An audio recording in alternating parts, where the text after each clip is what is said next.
Hey everyone, first off, on behalf of our sponsors and myself, let me thank you for a great year of downloads here on the free feed. And since it's the holiday season, we thought we would give you a few gifts. From now until the end of the year, we will release for free full Patreon episodes. This year, we will focus on episodes dealing with new books that might make a great last-minute holiday gift for the Gettys nerd in your family, or, let's face it, a gift for yourself.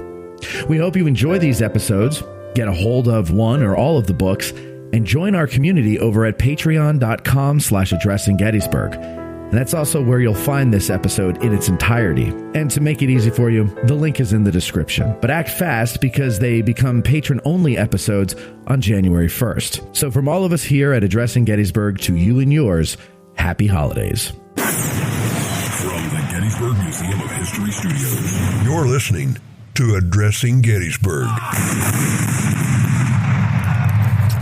Hello, patrons, and welcome to this episode of Addressing Gettysburg. And today we are talking about something that I think every single one of you should have in your Gettys Nerd library. And that is something here. Now, so far, it's only 6 volumes, but there's 3 more coming. This is the Gettysburg Order, or the Order of Battle Gettysburg, by Stephen W. Lunsford.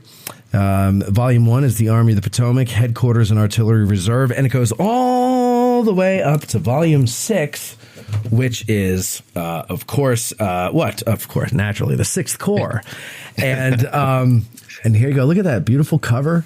Right. And then you go through it and it's got all this information. And mostly what I'm most excited about is pictures, because that's how I figure out the story, is just staring at pictures and inferring a lot. And because who could be bothered with, reading words? Right. No, but really. So look, you got this whole 6-volume set here.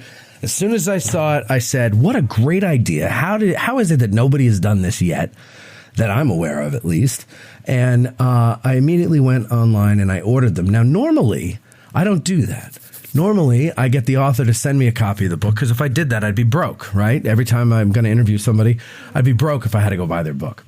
But there's certain ones where I was like, you know what? I don't care. I want it now. I don't want to seem like a cheapskate. Be like, can you send me all 6 of them? Because that's not, it's not cheap. So I said, I'm going to buy it myself, because this is something that I need in the library here at Addressing Gettysburg's Gettysburg Museum of History Studio. So Stephen Lunsford is joining us today. Stephen, it is my fault, but you look like some kind of evil villain in a modern day, DC comic movie, but that's just the way it goes. I'm still trying to figure out how it is that people can communicate through Zoom or something like that and still put both images on the screen. So forgive me for making you look evil, but it's just the way it goes. Yeah, no problem. But yes, the evil villain is happy to be here on the show. I thank you very much for having me on. What a great intro! I can't wait to dive into this. Yeah. So first of all, tell us a little bit about yourself. Are you a historian? What's your deal? So I'm just an amateur historian, armchair historian, if you will. I just always been a history nerd my whole life, ever since I was a kid. To go way back, I was probably 8 or 9 years old when my dad told me about my own Civil War ancestor. And my great-great-great-grandfather fought in the Confederate artillery in the Army of Tennessee. He was in the Eufaula, Alabama Light Artillery, and he has the same name as me, Stephen Lunsford. And as a kid, hearing that your Civil War ancestor had the same name as you, I was hooked from that get-go. And then I remember I started watching any bit of TV I could, the old Civil War Combat and Civil War Journal on History Channel, books. And in fact, I got it with me right here.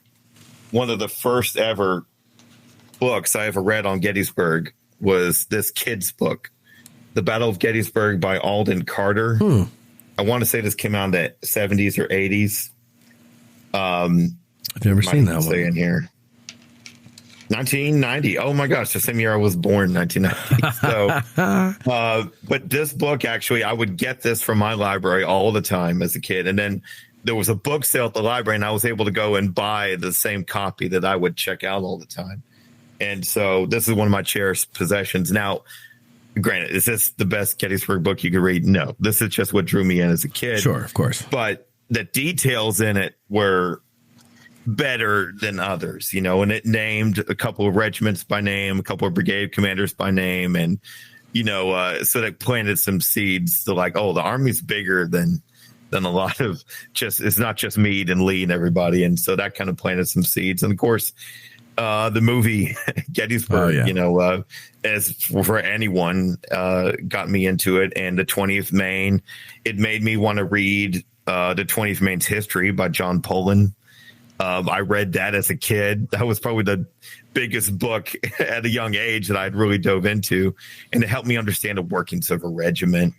And but then I went from there to, it just led to other curiosities and then other battlefields and learning like everything. And as a kid, I remember I was 14 or 13 years old when I first went to Gettysburg, and we went on a family vacation. I went out there, and as a 13-year-old, I had my makeshift uniform, and I had a kepi from like a gift shop, and my mom had made Velcro Corps badges. And so every part of the battlefield that we went, I would switch to that Corps wherever we were. That's awesome. And I'll tell you one little tidbit about that. We went to Little Round Top. Of course, I'm wearing the red Maltese cross where the 20th Maine was.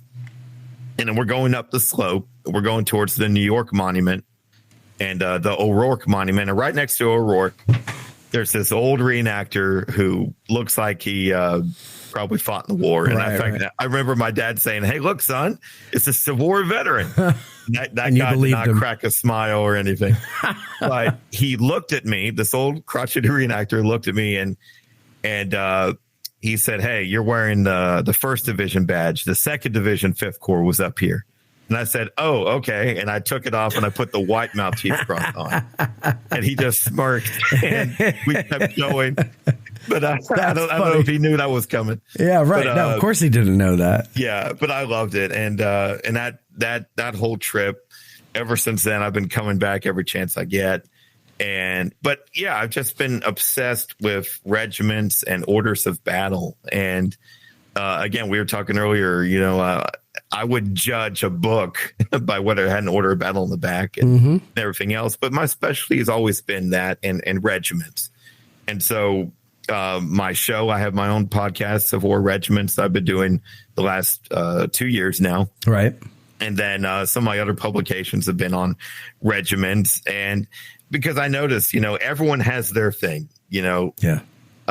Your podcast, there's so many more out there, and all of them are unique in their own way. And I wanted one that kind of was like, you know, none of them really focus just on like regiments or just on these units. And so that's where my specialty came in, that I wanted to do something more for the soldiers and the regiments particularly. And that's what led to this book series. Yeah, I like that idea, though, of doing a show about the regiments, because I don't know if you're aware of this, but I'm trying to I intend to start a network of history podcasts. And I'm looking for ones, either, you know, ones to produce myself or ones that are already in production, and to, you know, pull them in under our umbrella so that we all, you know, rising tide lifts all ships type of idea. But I want them all to be complementary of one another as far as subject matter goes. They don't have to all be Civil War, but, you know, if I'm going to get a bunch of Civil War podcasts, like, I don't really want redundancy. I want, you know, just a full curriculum, if you will, of shows that will help people understand all the different aspects of the Civil War. So that might be a good one. Don't stop doing it. Oh yeah, keep it going until And were you a couple of years ago, or it was last year, for the anniversary? We did a video with the Liberty Rifles. Were you instrumental in getting us? Did you invite us to do that? No, man, I was just I was part of it, but I wasn't part of the organizing. I was just there as an attendee. I was in one of the companies. But for some reason, I associate your name with us doing that. I thought you were the guy that contacted Eric about it, but I guess not. You would have remembered that. No, I invited Eric to be on my show to talk about it. Oh, that's what it was. That's what it was. Yes. Yeah. Okay. Yeah. Poaching my producer. Yeah. Yeah. Eric's in the other room right now. Hey, Eric. Right now. That's why he moved. He didn't move back up home. He moved down to you. So, okay. So now how long does this take you here? And I want to just show the books again. Now we're looking at the first core one here, ladies and gentlemen. How long does it take you to compile all this information? Wow. And I mean, because you're not just stopping at brigades, like you're going down to the regiment level here. Oh yeah. 16th Maine. And then you've got, the monument, picture of the monument. And what is this? I guess this is stuff that's on the monument, the information on the monument. Then you have a quote from Lieutenant Colonel Augustus Farnham. And then a big long quote from Abner Small. Abner. Every time I say that word, I need it to little be Abner. Abner Small. And so, I mean, this is like a well-researched, thorough book. I mean, This isn't like a pamphlet just listing names of regiments and stuff. This is like a real work. How long did it take you? So I'm going to have to rewind a little bit then. We'll go back to how the idea came about and then why it's structured the way it is. Go ahead. And how it looks. And so, COVID, weird years COVID was, I think it really just inspired a lot of us to come up with great ideas in a sense. Yeah. And so COVID was when I decided to come up with a podcast, and that all originated in 2020. But the next year, 2021, when things started opening up again, my brother actually, for his senior trip, him and his buddy both were dying to go to Gettysburg. Okay. And they're like, you can take us, you could show us around, everything up there. And I'm like, oh yeah. So we planned it. And I was like, this is going to be so cool. And I had some friends up there that we were going to meet up. Shout out to my friend Gus, who lives up in Gettysburg or near there.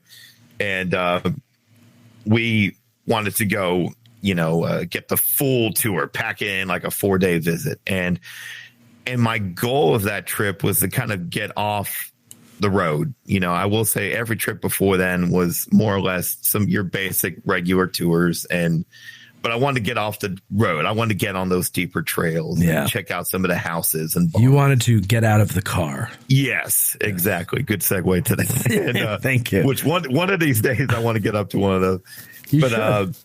So I'm quite a few hours away, by the way. Yeah, I know. But I love getting up there. But so I take my brother and his friends up there, and we're there for 4 or 5 days over summer 2021.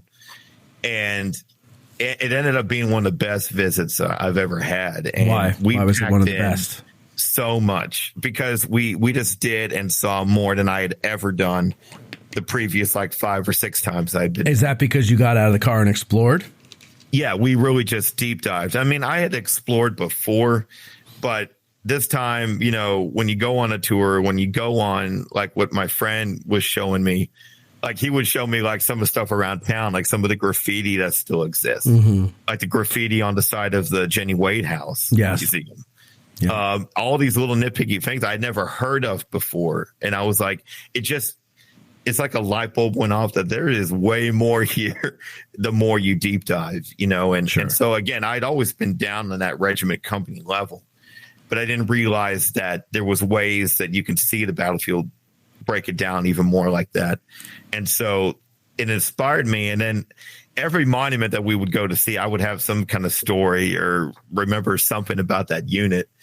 And my brother and my friends were like, you know so much about all these different things. You should do something with that. And so the funny thing is I came home from that trip and I found out about your podcast and the Battle of Gettysburg podcast at the same time. I had always heard of Gary Edelman and the American Battlefield Press. Sure.